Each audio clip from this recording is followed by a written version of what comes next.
بسم اللہ الرحمن الرحیم۔ عزیز طلباء السلام علیکم۔ آج کی اردو کی اس کلاس میں آپ سب کو خوش آمدید۔ آج آپ کا سبق نمبر 20 اور سبق کا نام ہے نقل سے بچیے ہم پڑھیں گے، لیکن سبق شروع کرنے سے پہلے تھوڑا سا اس کے بارے میں بات کرتے ہیں۔ کوئی بھی قوم ترقی و خوشحالی کی حقیقی منزل اس وقت تک نہیں پا سکتی جب تک اس قوم میں امانت و دیانت اور زندگی گزارنے کے اصول و ضوابط نہ پائے جاتے ہوں۔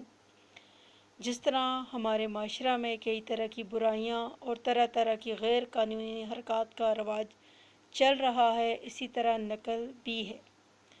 یہ ایک ایسی برائی ہے جو کہ ہمارے معاشرتی معاملات میں عدم توازن کا سبب ہے۔ یہ وہ برائی ہے جو کہ تعلیم و تدریس کے مقدس نظام کو داغدار کرتی ہے۔ نقل کر کے ڈگری تو حاصل کر لیں گے، مگر مستقبل میں کیا ہوگا؟ یہ ایک سوالیہ نشان ہے کہ کیا ہوگا نقل کر کے؟ اگر ہم لوگ ڈگریاں تو لے لیں گے لیکن بعد میں کیا ہوگا؟ کسی بھی قوم کی ترقی کا راز تعلیمی نظام میں پوشیدہ ہوتا ہے۔ نظام جس قدر پختہ اور بہترین ہوگا، قوم بھی اتنی ہی مضبوط اور ترقی یافتہ ہوگی۔ تعلیم کے بغیر آج تک کوئی قوم ترقی نہیں کر سکی۔ نقل کرنا گناہ ہے اور ایک ناجائز کام ہے۔ آج کا ہمارا سبق بھی اسی موضوع پر ہے کہ نقل سے بچیے۔ مشکل الفاظ کے معنی: حسب ذیل، شک و شبہ، غیر یقینی، پس و پیش، روحانسا، رونے جیسا، اڑس، کسی تنگ جگہ یا کسی ہوئی چیز میں کسی چیز کو موڑ کر یا دبا کر گھسانا یا ٹھونسنا، بھیگے بلی بننا، دب جانا، ڈر سے چپ رہنا، مسکین صورت بنانا، کوری، خالی، عملی جامہ، کسی کام کو کرنے کا عمل، کسی کام کو کر دکھانا۔ شرح: وہ کتاب جس میں کسی کتاب کے معنی و مطلب کی تشریح کی گئی ہو۔ ہوائیاں اڑنا، رنگ فک ہو جانا، کوندا، بجلی کی چمک کی طرح، ہر وہ روشنی جو اچانک چمکے اور غائب ہو جائے۔ چوپٹ، تباہ، ٹھپ اور بیکار۔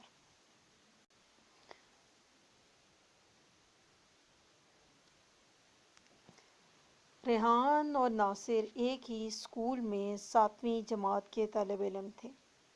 ان کے گھر بھی پاس پاس تھے۔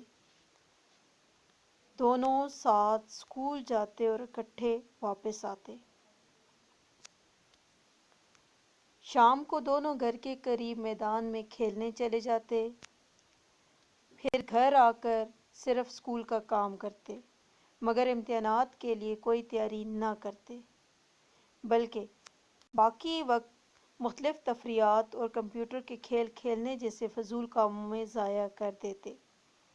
ایک شام جب یہ دونوں دوست کھیل کود کر گھر لوٹے تو ریحان نے ناصر سے کہا، کچھ پتہ بھی ہے کل سے ششماہی امتحانات شروع ہو رہے ہیں اور پہلا پرچہ انگریزی کا ہے۔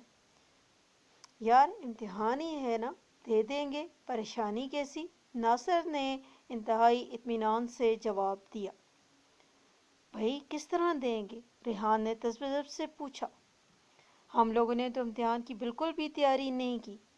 یار آخر نقل بھی کوئی چیز ہوتی ہے، ناصر نے ریحان کو سمجھاتے ہوئے کہا۔ بالآخر ریحان اس کی نقل والی تجویز کو عملی جامہ پہنانے پر رضامند ہو گیا۔ اگلے روز ریحان صبح ہی صبح بیدار ہوا، منہ ہاتھ دھویا، ناشتہ کیا، یونیفارم کی جیبوں میں نقل کا سامان ٹھونسا اور ناصر کے ساتھ اسکول پہنچ گیا۔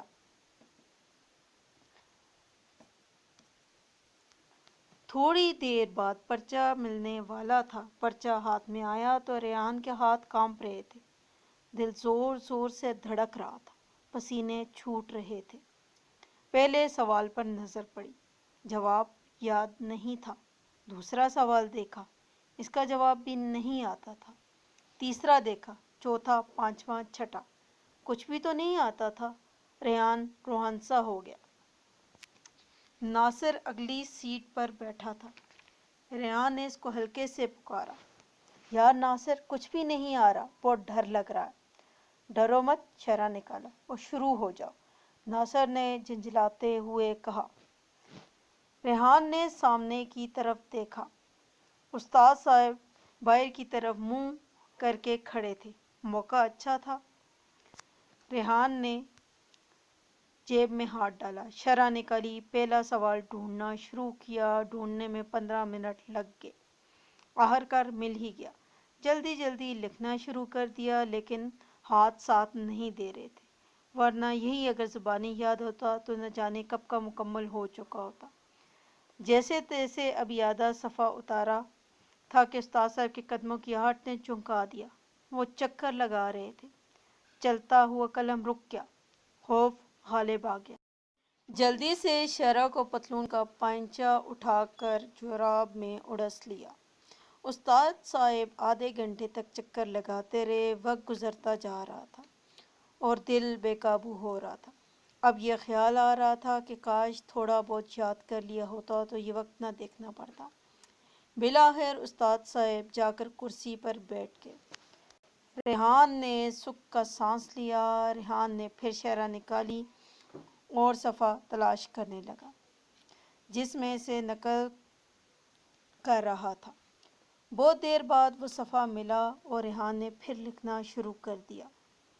آدھا صفحہ ریحان پہلے ہی نقل کر چکا تھا۔ ابھی 4 سطریں باقی تھی کہ ریحان کی بدحواسی دیکھ کر استاد صاحب کو شک گزرا۔ اتنا وقت نہیں تھا کہ وہ شرح کو پھر سے جراب میں اڑستا، پھر جیب میں ڈالنے کی کوشش کرتا، لہٰذا ریحان نے شرح تپائی کے اندر رکھ دی۔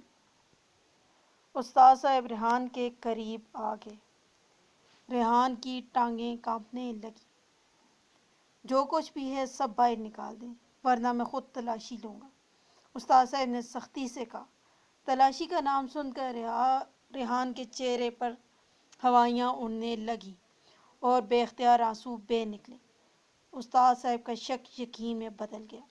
چنانچہ انہوں نے ریحان کو کان سے پکڑ کر کھڑا کیا اور جیبوں کی تلاشی لینے لگے۔ ریحان کی حالت بھیگی بلی کی سی ہوگی، نہ جانے اب کیا ہوگا۔ استاد صاحب کو جیب سے شرح مل جائے گی، سب کو پتہ چل جائے گا کہ میں نقل چور ہوں۔ پورا بدن ٹھنڈے پسینے میں نہا گیا، لیکن اچانک ذہن میں خیال بجلی کی طرح گوندا۔ شرح بیچاری تو تپائی کے اندر تھی۔ ریحان دل ہی دل میں خوش ہو گیا۔ استاد صاحب نے تلاشی لی اور کچھ نہ پا کر ریحان کو گھورتے ہوئے چلے گئے۔ لیکن اب یہ بلا ٹلی نہیں تھی۔ گھڑی دیکھی تو دل دہل گیا۔ وقت ختم ہونے میں صرف 20 منٹ باقی تھے۔ ریحان نے ابھی پہلا سوال بھی مکمل نہ کیا تھا۔ دیر کرنا مناسب نہ تھا۔ ریحان نے پھر شرح نکالی اور صفحہ ڈھونڈا اور لکھنا شروع کیا۔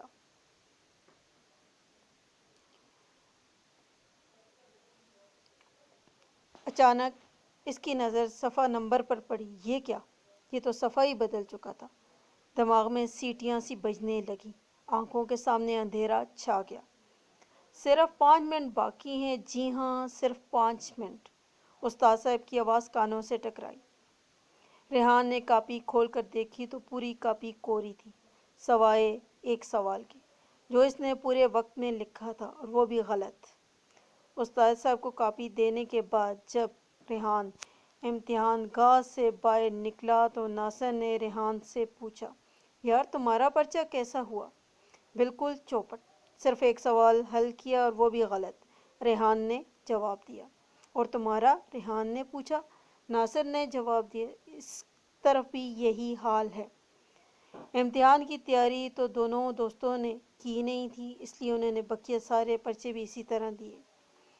نتیجہ آیا تو دونوں بری طرح فیل ہو گئے۔ دونوں کو پورے اسکول، دوستوں اور گھر والوں کے سامنے شرمندگی اٹھانا پڑی۔ بہرحال پھر دونوں نے سوچ لیا کہ آئندہ کبھی نقل نہیں کریں گے اور خوب محنت کر کے امتحان دیں گے، کیونکہ نقل کرنا ایک جرم ہے، نقل کرنا ایک غلط کام ہے۔ اس لیے ہمیشہ نقل سے پرہیز کریں، نقل سے بچیں اور ایسا کوئی کام نہ کریں جس میں بعد میں آپ کو شرمندگی اٹھانی پڑے، کیونکہ اگر آج نقل کر کے ڈگری لے لیں گے تو کل کیا ہوگا؟ مستقبل کا سوچیں، کیونکہ آپ ہی ہمارا آنے والا وقت ہیں، آپ ہی ہمارا مستقبل ہیں، تو اس لیے ان چیزوں سے پرہیز رہا جائے۔